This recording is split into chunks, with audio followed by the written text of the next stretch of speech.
Now we're in the midst of a climate crisis. Countries across the world are experiencing dramatic and record-breaking heat waves, droughts, forest fires and floods.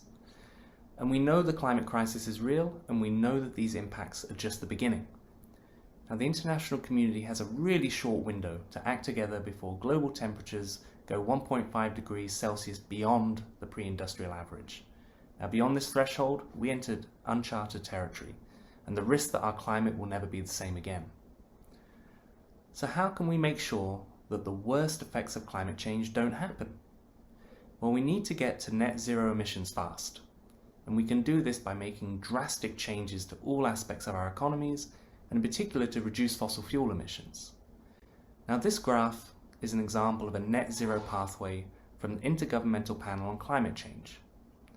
Now reducing fossil fuel emissions, or decarbonising our economy, is the grey part of this graph. But you can see that even this alone won't be enough. Alongside reducing emissions, we need solutions that will actively remove our greenhouse gas emissions from the atmosphere.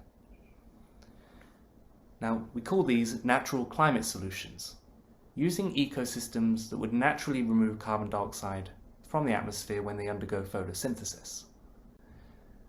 So when we talk about natural climate solutions, we often think of the great tropical rainforests. But let me introduce you to the humble seagrass. It might look small, but it's unique because it's the only flowering plant that can survive underwater. And it's found along coastlines all over the world. Or this salt marsh, a group of intertidal plants also found along many of our coasts. Or the majestic mangrove tree, forming huge forests along many of our tropical and subtropical shores.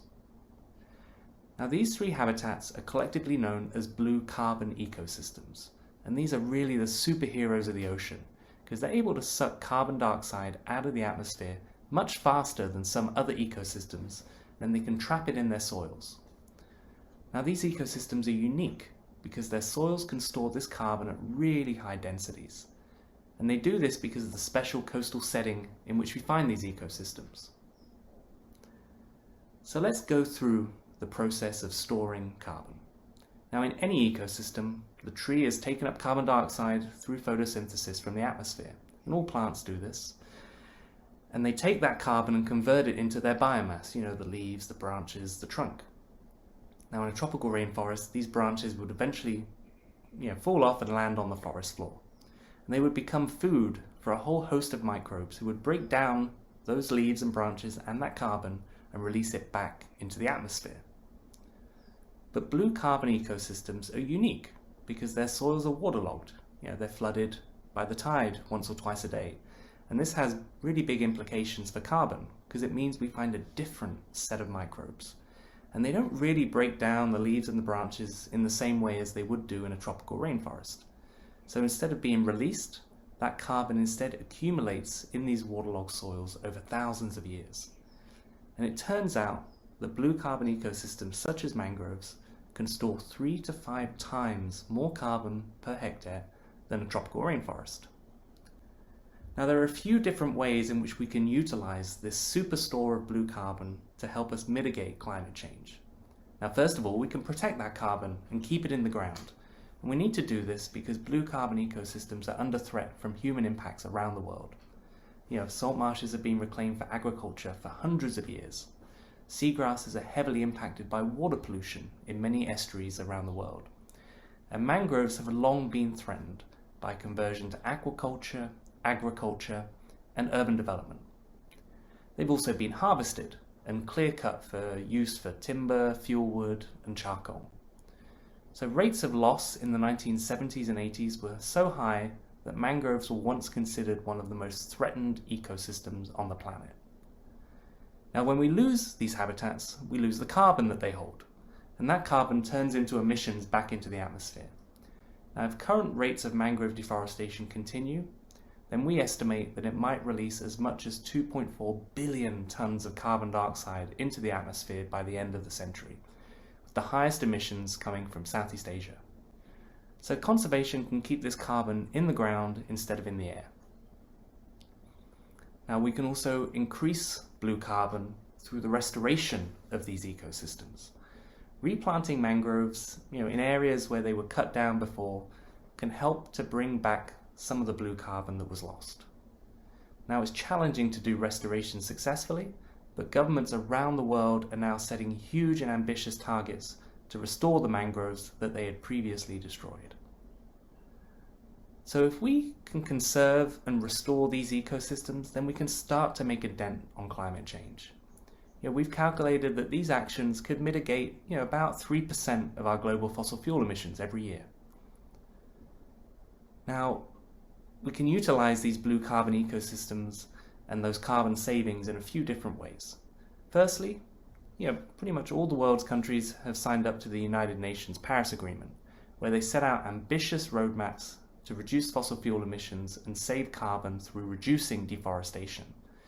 Now, conservation and restoration plans for blue carbon ecosystems by national governments can certainly contribute to these targets. Or companies can invest in blue carbon projects or trade blue carbon credits to offset their and their customers' emissions. Now, this all sounds great, so why aren't our coastlines absolutely covered in blue carbon projects? Well, of course it's not that easy. Now, we only have a handful of projects around the world that are actively generating blue carbon credits. For example, a project called Mukoka Pamoja in Kenya and a project in Sespada Bay in Colombia. Now, there is some good news that the number of projects might increase in the next 2 to 3 years, but it's still not fast enough. Now, there are a variety of factors that are constraining these blue carbon projects. First of all, we still have science gaps.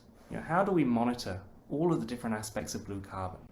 What about ecosystems like kelp or mudflats that might be able to store blue carbon, but we don't have sufficient evidence to prove it yet? Now, secondly, sometimes the economics just don't work out. Blue carbon projects can be expensive, particularly because the carbon credit price isn't always enough to offset the profits that could otherwise have been made if the mangrove was cut down for aquaculture, for example. Now, thirdly, a lot of countries don't have sufficient laws and policies that allow these projects to take place. For example, who owns the carbon? Is it the local community? Is it the company who's investing in a project? Or does it ultimately belong to the government? Finally, many blue carbon projects do not sufficiently incorporate local communities into their management.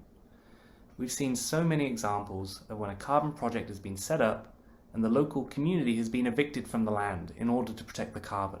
And that's just not right. Now, these are living landscapes. They're not just a reservoir of carbon. And while blue carbon is certainly a key tool in the fight against climate change, these ecosystems are themselves affected by it. A marine heat wave impacted seagrass meadows across the east coast of the US in 2015.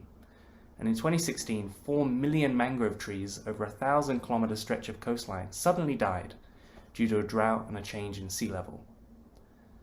So there is no doubt that these are serious challenges, but yet I'm still optimistic.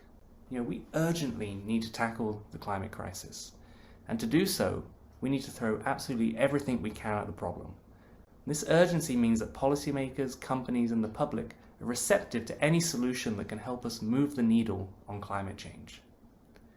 Now, there is a huge corporate and policy momentum behind blue carbon, and the diverse stakeholders that we work with all understand that blue carbon is a work in progress, but that the benefits to the climate and people are absolutely huge if we can get it right. So there are a lot of people who are working hard to overcome the various barriers and constraints to blue carbon so that we can realize its full potential.